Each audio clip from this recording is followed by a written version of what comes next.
Christophe Pley, merci d'être avec nous sur ce plateau. Vous êtes président de la CPME, le syndicat patronal de Polynésie. Vous êtes également membre du CESEC. On vient de voir, le tourisme est fortement touché. Quels sont les autres secteurs impactés ? Écoutez, il faut se préparer à ce que tous les secteurs soient touchés.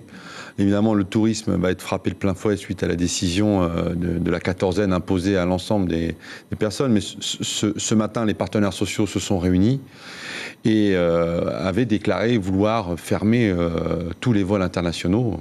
Vous étiez d'accord ? Mais bien sûr, c'est une demande des partenaires sociaux, fermer les vols internationaux, mais même aller plus loin. Faire revenir les résidents en extrême urgence. Et on voit bien que tous les pays se ferment au monde. Il n'y aura pas que la Polynésie qui va souffrir. C'est tout le monde entier qui va être en arrêt pendant quelques mois. Alors, vous, en tant que patron, est-ce que vous ressentez déjà l'effet de la crise ? Bien sûr, il y a des restaurants qui sont vides le soir, des prestataires de services qui n'ont déjà plus de touristes. Il faut s'attendre vraiment à une déflagration sur la Polynésie française. Et j'espère que les gens sont en train d'en prendre conscience. Ce qui veut dire qu'on va avoir des mois difficiles qui vont arriver et il faut les anticiper. Il ne faut surtout pas faire comme tout le monde a fait, attendre. Il faut anticiper, prendre les mesures économiques qui s'imposent. Un conseil interministériel de plan de sauvetage de l'économie s'est réuni le 12 mars. Il devait présenter ce lundi une première ébauche du plan de sauvetage. Qu'en est-il ? Écoutez, les partenaires sociaux n'étaient pas au courant ce matin. Donc nous avons demandé à être reçus par le gouvernement en extrême urgence. À l'heure où je vous parle, les organisations patronales rencontrent le haut-commissaire. Et j'espère bien que dans les jours qui viennent, parce que chaque jour compte, il faut préparer le scénario du pire pour que le meilleur arrive. Et vous, qu'est-ce que vous attendez concrètement ? Concrètement, nous, on a demain, la CPME se réunit et prépare une panel de propositions pour l'ensemble des secteurs d'activité. Par exemple, il va falloir, s'il y a du chômage technique, le prévoir pour nos salariés des rendements minimums pour qu'ils puissent payer leurs charges, faire des congés anticipés. Il faut tout un tas de mesures. Il faut que la caisse exonère, si on doit exonérer les entreprises. Il faut sauver les entreprises pour sauver les salariés.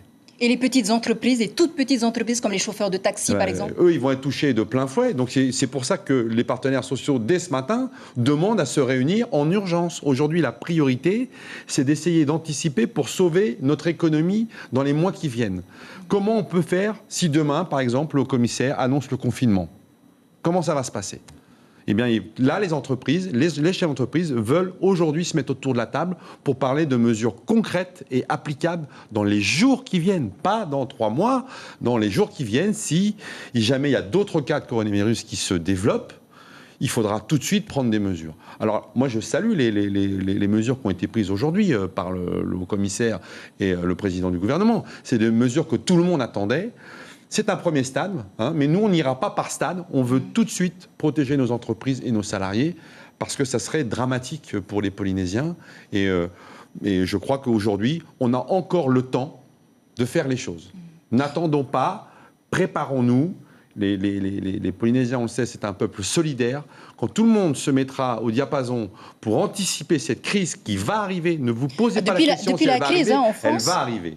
Depuis la crise en France, le télétravail a augmenté de 25% à peu près. Le télétravail est-il possible dans les entreprises polynésiennes ? Oui, la vôtre par exemple. Dans les grosses entreprises, c'est possible.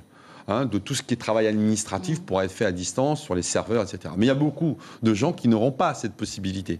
Moi, dans le nettoyage, il faut bien aller nettoyer et ça ne se fera pas par télétravail. Il faudra aller sur le terrain. Le boulanger qui doit faire sa baguette, il faut bien qu'il vienne la faire. Il ne la fera pas à distance. Donc, ce qu'il faut, c'est que les entreprises se préparent.